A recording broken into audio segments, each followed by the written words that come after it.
ఓం శాంతి. ఈరోజు అవ్యక్త బాప్దాదా మురళి.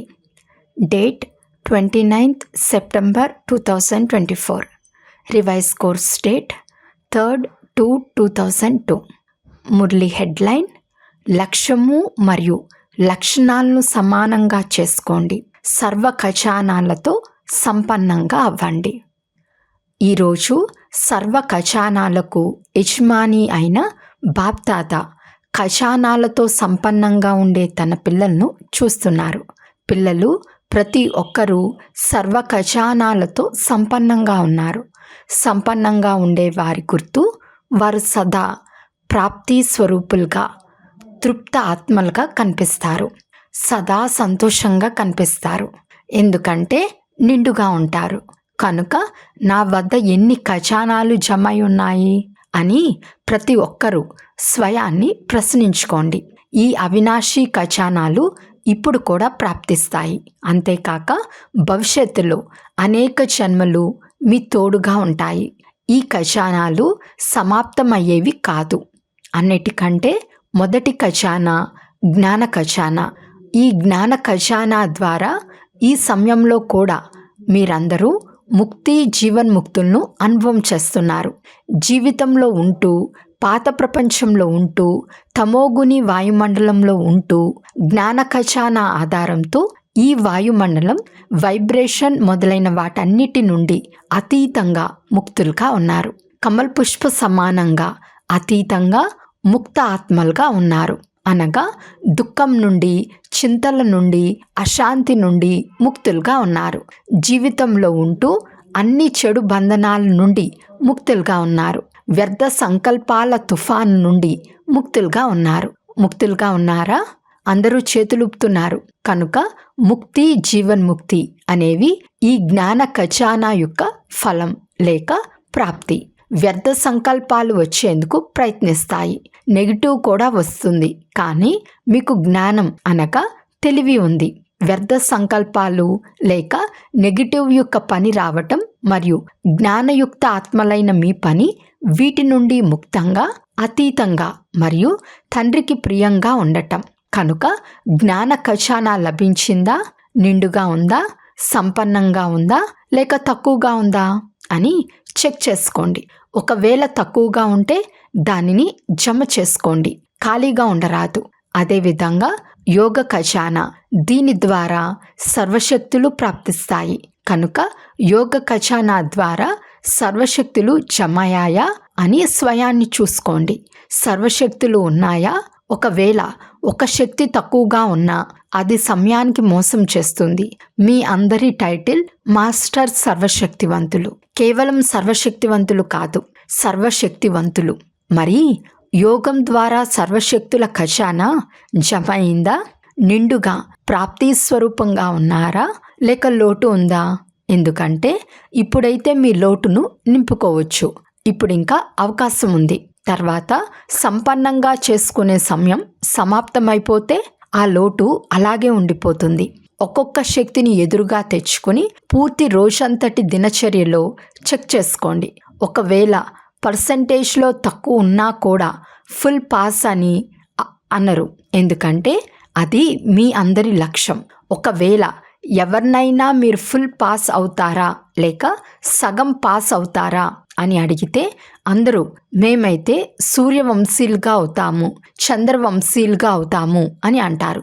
చంద్రవంశీలుగా అవుతారా? బాప్దాదా చాలా మంచి సింహాసనం ఇస్తారు. చంద్రవంశీలుగా అవుతారా? భారతదేశం వారు సూర్యవంశీలుగా, విదేశీయులు చంద్రవంశీలుగా ఇలా అవుతారా? ఇలా అవ్వరా? అందరూ సూర్యవంశీలుగానే అవ్వాలా? అవ్వాల్సిందే. ఇదైతే బాప్దాదా కేవలం చిట్చాట్ చేస్తున్నారు. సూర్యవంశీలుగా అవ్వవలసిందే అనే దృఢ నిశ్చయం ఉంటే, తండ్రితో మరియు స్వయంతో ప్రతిజ్ఞ చేసి ఉంటే ఇప్పటి నుండి ఏ శక్తి యొక్క పర్సంటేజ్లో లోపముండరాదు. ఒకవేళ పరిస్థితుల అనుసారంగా, సమస్యల అనుసారంగా పర్సంటేజ్ తగ్గిపోయింది అని అన్నారంటే 14 కళల వారిగా అయిపోతారు. అందువల్ల బాప్దాదా ఈ రోజుల్లో నలువైపులా ఉన్న పిల్లలందరి లెక్కాచారాన్ని, రిజిస్టర్ను చెక్ చేస్తున్నారు. బాప్దాదా వద్ద కూడా ప్రతి ఒక్కరి రిజిస్టర్ ఉంది. ఎందుకంటే సమయాన్ని చూసి బాప్దాదా పిల్లలకు ముందే వినిపిస్తున్నారు. సమయం యొక్క వేగాన్ని అనుసరించి ఇప్పుడు ఎప్పుడో చేస్తామని అనకండి, ఇప్పుడే అని అనండి. ఎప్పుడో అయిపోతుందిలే, చేసేస్తాంలే, అవ్వవలసిందే కదా అని ఆలోచించకండి. అవ్వవలసిందే కదా అని కాదు, ఇప్పుడిప్పుడే చెయ్యాల్సిందే అని భావించండి. సమయం యొక్క వేగం తీవ్రమవుతూ ఉంది కనుక తండ్రి సమానంగా అవ్వాలని, ఫుల్ పాస్ అవ్వాలని, 16 కళ సంపన్నంగా అవ్వాలనే లక్ష్యం ఏదైతే ఉంచుకున్నారో ఆ లక్ష్యము మరియు ప్రాక్టికల్లో లక్షణాలు సమానంగా ఉండాలని బాప్దాదా కోరుకుంటున్నారు. లక్ష్యం మరియు లక్షణాలు రెండూ సమానంగా ఉన్నప్పుడే సహజంగా తండ్రి సమానంగా అవుతారు. కనుక చెక్ చేసుకోండి. అయిపోతుంది, తయారైపోతాము, ఇది సోమరితనం. ఏం చెయ్యాలో, ఎలా తయారవ్వాలో, ఏ లక్ష్యం ఉందో అది ఇప్పటి నుండే చేయాలి, తయారవ్వాలి. ఎప్పుడో చేస్తాము అనే శబ్దాన్ని తగిలించకండి. ఇప్పుడిప్పుడే చేస్తామని అనండి. జ్ఞాన ఖజానా, యోగ ఖజానాతో పాటు ధారణాల ఖజానా కూడా ఉంది. ధారణాల ద్వారా గుణాల ఖజానా జమ అవుతుంది. ఎలాగైతే సర్వశక్తులు ఉన్నాయో అలాగే గుణాల్లో కూడా సర్వగుణాలు ఉన్నాయి. కేవలం గుణాలు కాదు, మరి సర్వగుణాలు ఉన్నాయా? లేక 1-2 గుణాలు తక్కువైతే ఏమవుతుందిలే, నడుస్తుందిలే అని ఆలోచిస్తున్నారా? అలా నడవదు. కనుక సర్వగుణాల ఖజానా జమ అయి ఉందా? ఏ గుణంలో లోపముందో దాన్ని చెక్ చేసుకుని నిండుగా అవ్వండి. 4వ విషయం, సేవ. ఎప్పుడు సేవ చేసినా మనసా సేవ కానీ, వాచా ద్వారా కానీ, కర్మ ద్వారా కానీ సేవ చేసినప్పుడు దాని ఫలితంగా ఆత్మీక సంతోషం లభిస్తుందని మీ అందరికీ అనుభవం ఉంది. కనుక సేవ ద్వారా సంతోష అనుభూతి ఎంతవరకు చేశాము అని చెక్ చేసుకోండి.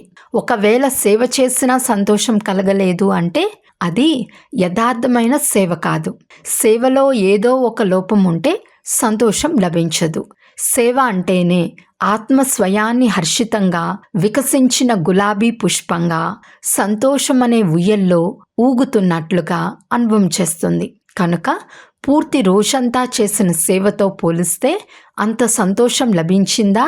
లేకుంటే అది కాదు, ఇది కాదు, అది అనే ఆలోచనలే నడుస్తూ ఉండినాయా? మీ సంతోషం యొక్క ప్రభావం మొదటిది సేవాస్థానం పైన, రెండవది సేవా సాతీల పైన, మూడవది ఏ ఆత్మలకైతే సేవ చేశారో ఆత్మల పైన పడాలి.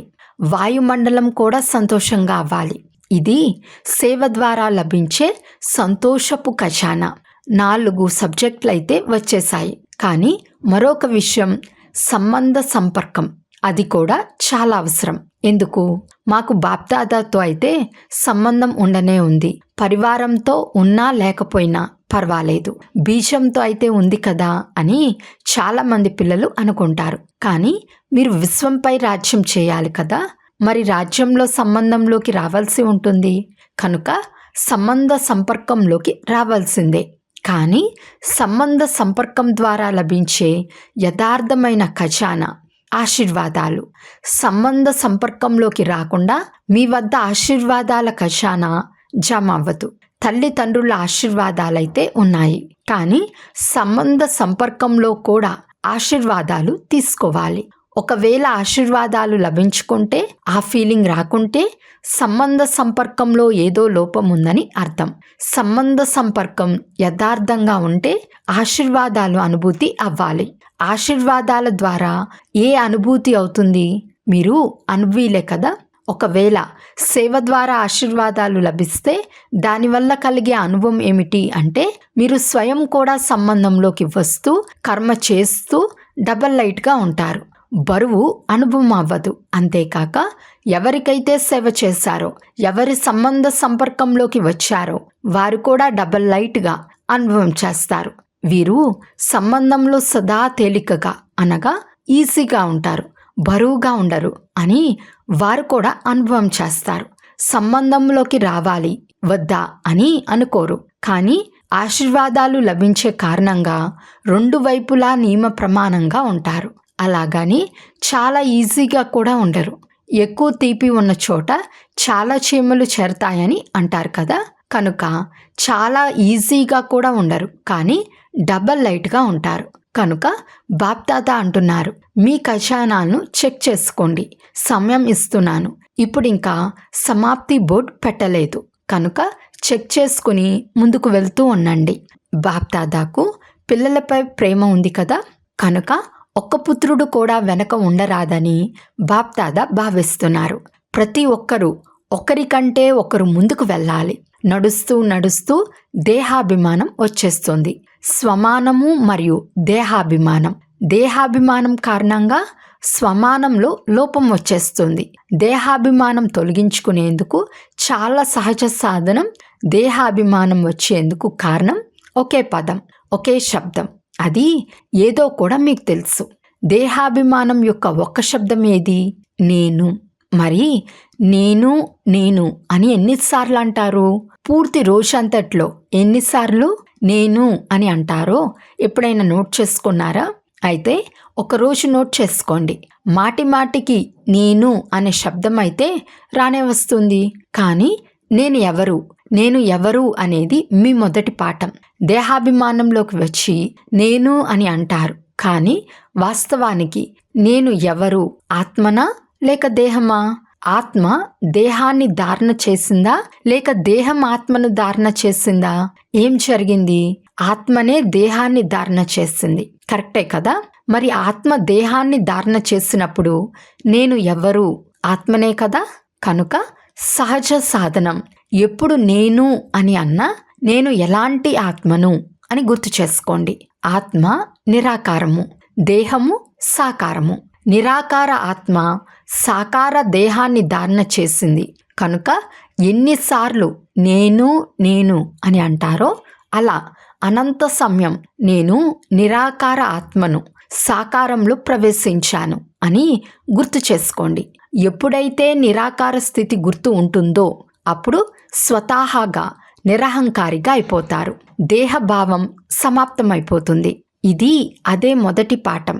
నేను ఎవరు? నేను ఎలాంటి ఆత్మను అని ఆత్మస్మృతి రావటం ద్వారా నిరాకార స్థితి పక్కా అయిపోతుంది. ఎక్కడైతే నిరాకార స్థితి ఉంటుందో అక్కడ నిరహంకారిగా నిర్వీకారిగా అవనే అయిపోతారు. కనుక నేను అని అన్నప్పుడు ఏం గుర్తుకొస్తుంది అని రేపటి నుండి నోట్ చేసుకోండి. అప్పుడు ఎన్నిసార్లు నేను అనే మాటను ఉపయోగిస్తారో అన్నిసార్లు నిరాకారి, నిరహంకారి, నిర్వీకారిగా స్వతహాగా అయిపోతారు. ఈరోజు యూత్ గ్రూప్ వారు వచ్చారు. యువకులు చాలామంది ఉన్నారు. బాప్దాదా యూత్ గ్రూప్ వారికి సదా సంపన్నంగా ఉండండి అనే వరదానం ఇస్తున్నారు. ఒక్క ఖజానాను కూడా వ్యర్థం చేయరాదు. సంపన్నంగా ఉండాలి, ఇతరులను సంపన్నంగా చేయాలి. లౌకిక గురువులు ఆయుష్మాన్ భవ అని ఆశీర్వాదం ఇస్తారు, కానీ బాప్దాదా అంటున్నారు శరీర ఆయువు ఎంత ఉంటుందో అంతే ఉంటుంది.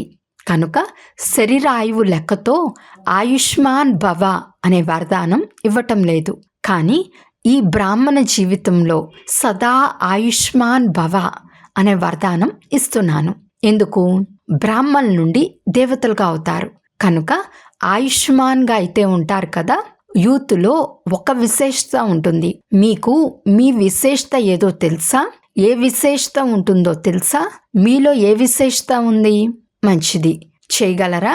ఇది మంచి విషయమే. ప్రపంచంలోని వారు యువకులు చాలా మొండిగా ఉంటారు. ఏది అనుకుంటారో అది చేసి చూపిస్తారు అని అంటారు. వారైతే వ్యతిరేకంగా అంటారు. కానీ ఇక్కడి బ్రాహ్మణులైన యువకులు మొండివారు కాదు, కానీ తాము చేసిన ప్రతిజ్ఞపై పక్కాగా ఉండేవారు, తొలగిపోయేవారు కాదు. మీరు ఇలాంటి యువకులే కదా.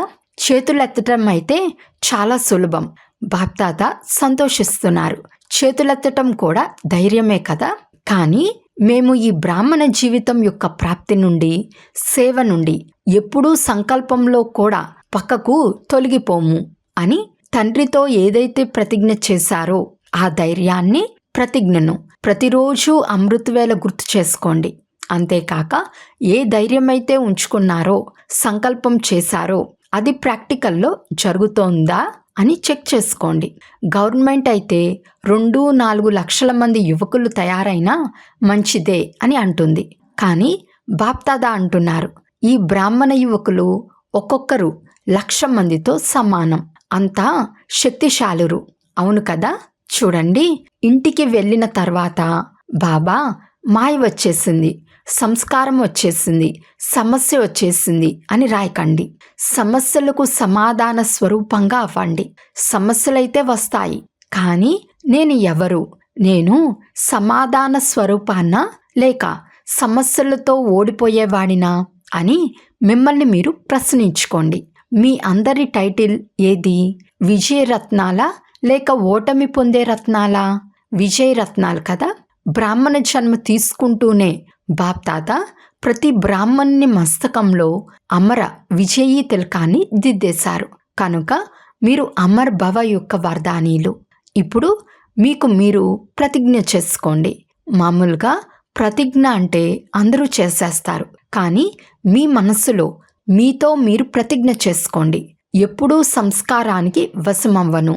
ఏదైతే తండ్రి సంస్కారమో అదే బ్రాహ్మణాత్మనైనా నా సంస్కారం. ద్వాపర కలియుగాల సంస్కారాలు ఏవైతే ఉన్నాయో అవి నా సంస్కారాలు కాదు. ఎందుకంటే అవి తండ్రి సంస్కారాలు కాదు. ఈ తమోగుణి సంస్కారాలు బ్రాహ్మణుల సంస్కారాలా? కాదు కదా. కనుక మీరు ఎవరు? బ్రాహ్మణులు కదా. బాప్దాదాకు యూత్ గ్రూప్ పైన చాలా గర్వం ఉంది. చూడండి, దాదీలకు కూడా యూత్ గ్రూప్ అంటే గర్వం ఉంది. యూత్ అంటే దాదీకు ప్రేమ ఉంది కదా, అదనపు ప్రేమ ఉంది. మీరు కుమారులా లేక సుకుమారులా? మీరు కుమారులు కాదు, సుకుమారులు. ఒక్కొక్క కుమారుడు విశ్వంలోని కుమారులను పరివర్తన చేసి చూపించేవారు. కుమారులకు పని ఇచ్చేదా? ధైర్యం ఉందా? చేయాల్సి వస్తుంది. కుమారీలు చేస్తారా? పని ఇస్తున్నాను, శ్రద్ధగా వినండి. మళ్ళీ మరుసటి సీజన్ ఉంటుంది కదా, ఆ వచ్చే సీజన్లో కుమారుల కోసం ఇలాగే స్పెషల్ ప్రోగ్రాం పెడతాము. కానీ కూడా ఉంది. ఎక్కువ పని ఇవ్వటం లేదు. ఒక్కొక్క కుమారుడు 10 మంది కుమారులను అనగా చేతికి చిన్న కంకణాన్ని తయారు చేసి తీసుకురావాలి. చేతికి కంకణం వేసుకుంటారు కదా, బ్రహ్మబాబాకు సదా చేతికి పుష్పాల కంకణాన్ని వేసేవారు. కనుక ఒక్కొక్క కుమారుడు కచ్చా వారిని తీసుకురాకండి, పక్కా వారిని తీసుకురండి. మధువనానికైతే వచ్చారు, మళ్ళీ ఇంటికి వెళ్తూనే మారిపోయేలా ఉండరాదు. ఎంత పక్కాగా తయారు చేసి తీసుకురావాలి అంటే బాప్దాదా వారిని చూసి వాహ్ కుమారులు వాహ్ అని అనాలి. ఇలా తయారుగా ఉన్నారా? ఇలా తయారుగా చేస్తారా? కొద్దిగా ఆలోచించండి. అలా ఊరికే చేతులెత్తకండి. చేయాల్సి వస్తుంది, తయారు చేయాల్సి వస్తుంది. డబల్ విదేశీలు కూడా చేస్తారా? డబల్ విదేశీ కుమారులు చేతులెత్తండి. మీరు కూడా 10 మందిని తీసుకొస్తారు కదా. విదేశం వారు కూడా తీసుకొస్తారు, భారతదేశం వారు కూడా తీసుకొస్తారు. ఎవరైతే ఫస్ట్ క్లాస్ క్వాలిటీ వారిని తీసుకొస్తారో వారికి బహుమతి ఇస్తాము. చాలా మంచి బహుమతి ఇస్తాము. చౌకది కాదు. కుమారులపై ప్రేమ ఉంది కదా. ఒకవేళ గవర్నమెంట్కు ఎక్కువలో ఎక్కువ పాజిటివ్ కర్మలు చేసి కుమారులు లభిస్తే గవర్నమెంట్ ఎంత సంతోషిస్తుంది. మీరు ఒక్కొక్కరు 10 మంది కుమారులను తీసుకొస్తే పూర్తి హాలంతా కుమారులతో నిండిపోతుంది. అప్పుడు ఈ కుమారులను చూడండి అని గవర్నమెంట్ను పిలుస్తాము. కానీ మీరు తీసుకురావాల్సి వస్తుంది, తయారు చేయాల్సి వస్తుంది. ఒకవేళ మీ స్థితి, లక్ష్యం, లక్షణాలను సమానంగా ఉంచుకుంటే సేవలో సఫలత లభిస్తుందా లభించదా అనే సంకల్పం ఉత్పన్నమవ్వదు. సఫలత అయ్యే ఉంది. కేవలం మీరు నిమిత్తంగా అవ్వాల్సి ఉంటుంది. ఈ ప్రతిజ్ఞను సదా రివైజ్ చేసుకుంటూ ఉండండి. అద్భుతమైతే చేయాల్సిందే. అచ్చా.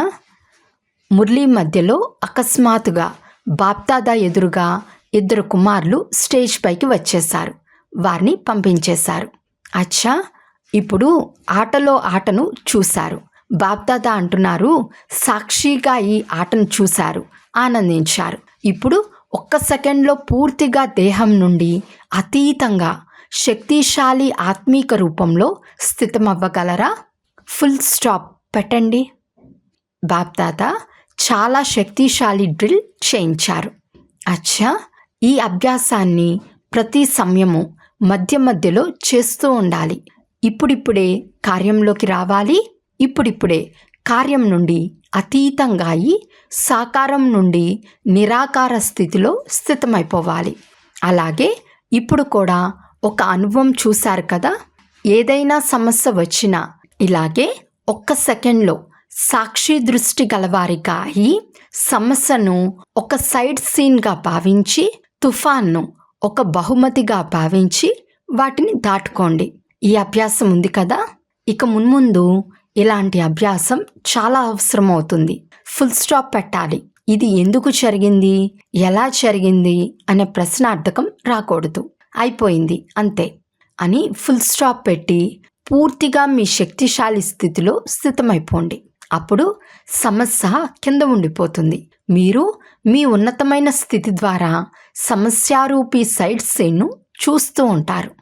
అచ్చా, నలువైపులా సర్వ ఖజానాలతో సంపన్నంగా ఉన్న ఆత్మలకు, సదా ప్రతి సమయం ప్రాప్తులతో నిండుగా చిరునవ్వుతూ హర్షితంగా ఉండే ఆత్మలకు, సదా తండ్రితో చేసిన ప్రతిజ్ఞను జీవితంలో ప్రత్యక్షం చేసే జ్ఞానయుక్త యోగయుక్త ఆత్మలైన పిల్లలకు, సదా లక్ష్యం మరియు లక్షణాలను సమానంగా చేసుకునే తండ్రి సమానమైన ఆత్మలకు, సదా ప్రతి సమయం సర్వ ఖజానాల స్టాక్ను ఉంచుకునేవారు మరియు ఫుల్ స్టాప్ పెట్టి తీవ్ర పురుషార్థి శ్రేష్ఠ ఆత్మలకు బాప్దాదా యొక్క ప్రియ స్మృతులు, హృదయాభిరాముని హృదయపూర్వక ప్రియ స్మృతులు మరియు నమస్తే నమస్తే. బాబాకు పిల్లలందరి తరపు నుండి హృదయాభిరామునికి హృదయపూర్వక ప్రియ స్మృతులు మరియు నమస్తే నమస్తే నమస్తే. వరదానము: పరిస్థితులను శిక్షకునిగా భావించి వాటి నుండి పాఠాన్ని నేర్చుకునే అనుభవీ మూరత్ భవ. ఏదైనా పరిస్థితుల్లో భయపడేందుకు బదులు కొంత సమయం కోసం దాన్ని శిక్షకునిగా భావించండి. పరిస్థితి మిమ్మల్ని విశేషంగా 2 శక్తులకు అనుభవిగా చేస్తుంది. మొదటిది సహన శక్తి, రెండవది ఎదుర్కొనే శక్తి. ఈ 2 పాఠాలు చదువుకుంటే అనుభవీలుగా అయిపోతారు.